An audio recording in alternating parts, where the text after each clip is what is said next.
Hey guys, it's Lauren, and I wanted to do a fun tag I saw on YouTube, and it's If I Owned a Bookstore, original tag by Robert G.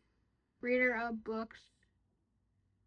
And if I won the lottery, I would probably want to do this in real life. The first question is, what is the name of the bookstore? And I think everybody already knows that the name would be Enchanting Tale Books. Oh. Yeah, what a really creative name to name it after your own business. I don't know. I'm not good at naming stuff, so I keep it simple and something that I already have a following of and that people already know me for. What would the hours of operation be? And of course, Nicole had her own monkey wrench and asked when I would be there as an owner and when it would be open to the public. So I think during the week, Monday through Friday, it would probably be open from 10 a.m. to like 6 p.m. or 8 p.m. Like I wouldn't want crazy long hours during the week because knowing me, I would be the first one in the morning there and I would be the last to leave because I'm a night owl. But I think on the weekends, it would be noon to 10 p.m. The next question is, will you play music, and if so, what kind? That's a hard question because you don't really hear music played a lot when you go in the bookstore because they think that people want to read in quiet. It depends on the store. Barnes & Noble plays music. I don't know if I want music playing all day. I think during like certain hours of the day, like maybe in the morning and maybe right before closing, play like pop music or like top 40 stuff to like make people energetic and happy. And then maybe in the middle of the day play something classical. But we'll sleep, got it. Yeah, after lunchtime. I forget where this was, but there's a place that had hours with names. Like, you had the wake up hour when the store opened, you'd have rocking hour. Ooh. You'd have dancing hour, like stuff like that. Or have different types of music tied to different days of the week. Yeah, that's a cool idea. Like on Friday, play like all rock and roll music. Good Friday. Yeah. I like that idea. I think because I don't know if I'd be able to decide on one type of music just because I personally like all kinds of music. The next question is easy to answer, and if anybody knows me, they would expect nothing less. But it's, will you serve coffee? Yes. And will you serve alcohol? Yes.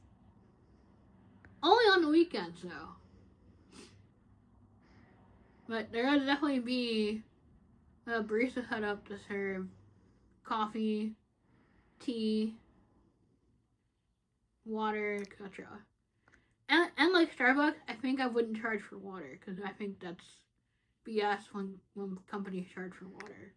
Some Starbucks do charge for water. I've seen that now because they charge for ice too. And something you have to consider, if you do alcohol, how will you make sure those that are drinking are of age? Are you going to do a stamp? Are you going to do a wristband? Are you have bounce someone at the door to check them with IDs? Damn. Just throw a monkey wrench in my plans. But yeah, I definitely think there would have to be some kind of system to make sure that people aren't coming in that are underage that want to drink. And I don't know if the stamping thing is effective because people can figure out what the stamp is and buy it online and be like, I'm of age. Right. I remember Bar Rescue, they now have these machines where you run it through the ID and it... To make sure it's not a fake ID. Right. Yeah. I like that idea. But once it gets approved, they either can ink the person's wrists, or I like the idea is that they give them a cheat chain, something that's visible for you to hold on to since you're blind. If you want to take advantage of that. Yeah, and again with the wristband thing, like, I've never tried it, but I know sometimes people will, like, either make the wristband, like, not stick to their wrists, like, securely, or will just cut it and retape it around somebody else's wrist and be like, yep, here's yeah. on. I think being visually impaired, people found out try to take advantage of it. I like the idea that there's keychains or something to attach to your clothing, like a pin, or your wallet, that's only from your store.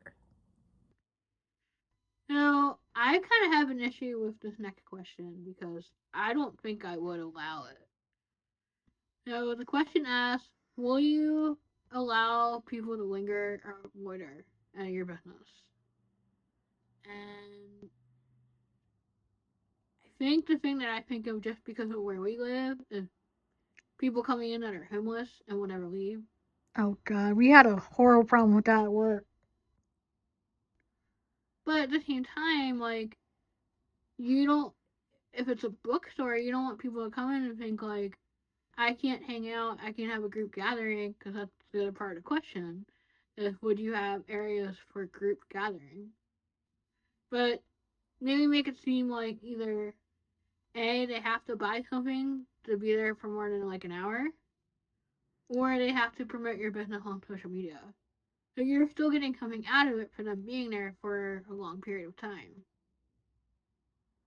So that's kind of supervised so that people just don't take advantage of you and say, I can be here all day long and use up all your resources and then you get nothing out of it.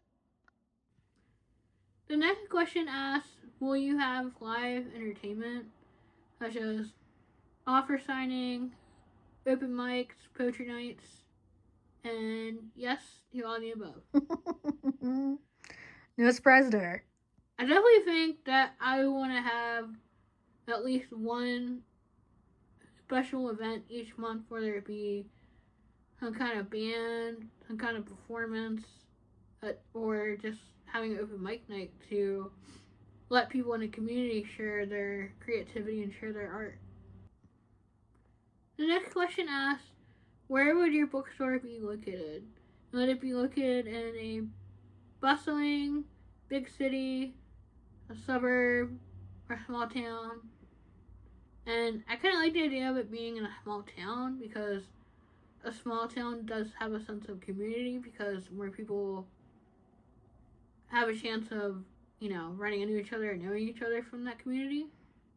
I think when it's a larger chain in a larger city, you're going to get more revenue and more business, but that sense of community might not be there. Not only that, but in a larger setting, you didn't have to compete with other chains, other businesses.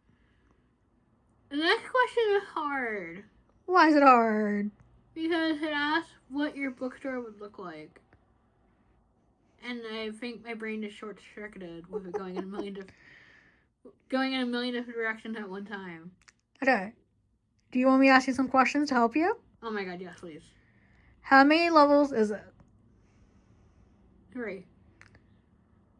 What's in the basement level?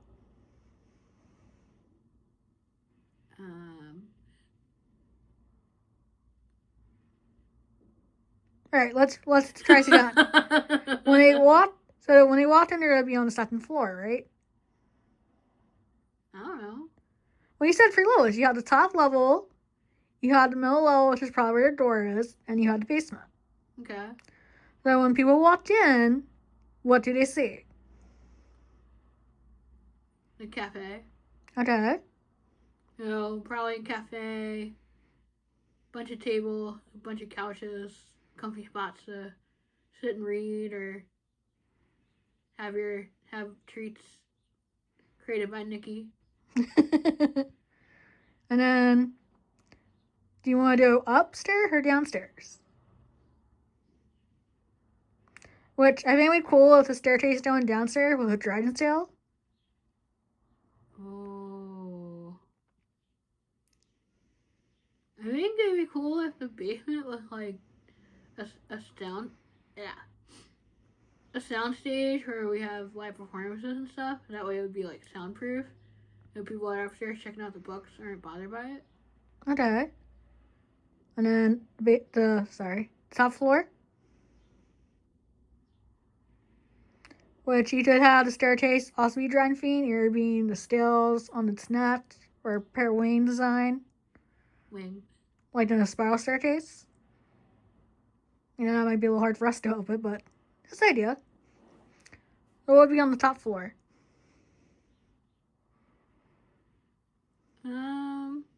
I guess the top floor would still be like more books, but like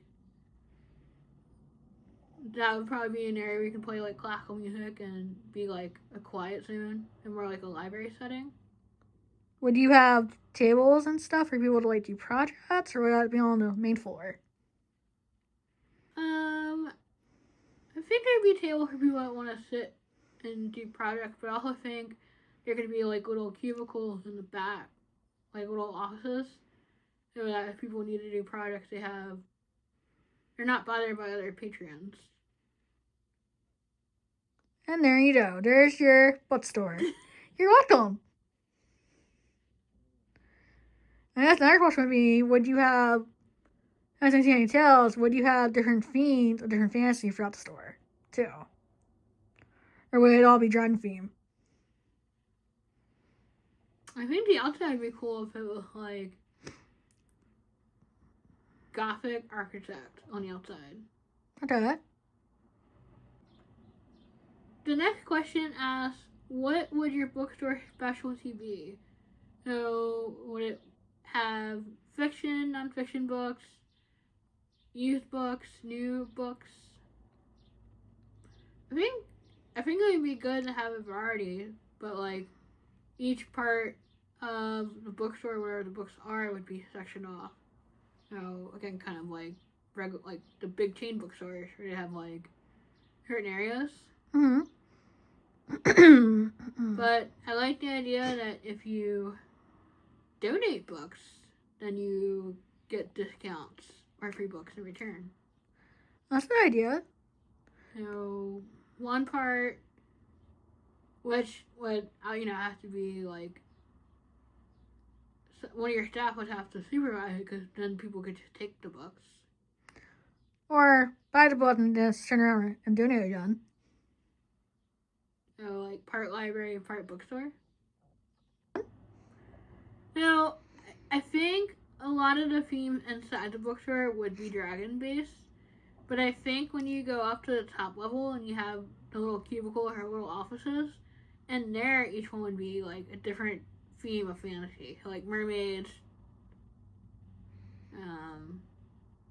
Imps, gnomes, elves, fairy, giants. I need done. That's enough.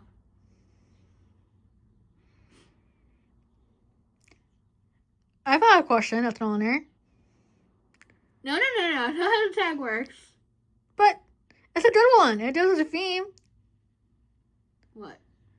Most bookstores, including Barnes & Nibbles, have a children's corner. Would that be in your store?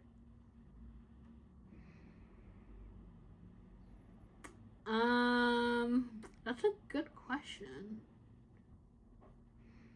It doesn't have to be. Maybe like a teen section. Because YA and adult kind of go hand in hand. Yeah, it has. So, like, that's the question I didn't see on the thing, and, like, that's a good question. And there's a lot of bookstores. Too bad kids can't just have a kids bookstore. Like, just for kids. You know, have, like, the kids museum. We went to visit Jess. I mean, they have the Disney store. That's for kids. No, like a bookstore just for kids. Yeah, it's all the public library. We're done. So, I hope you guys enjoyed the video. I know that Luna's going to be doing it shortly because she had the idea before this was even a tag. And that will be in an upcoming video. And and I tag anybody that wants to do this tag. And as always, be creative and enjoy your day. See you in the next video.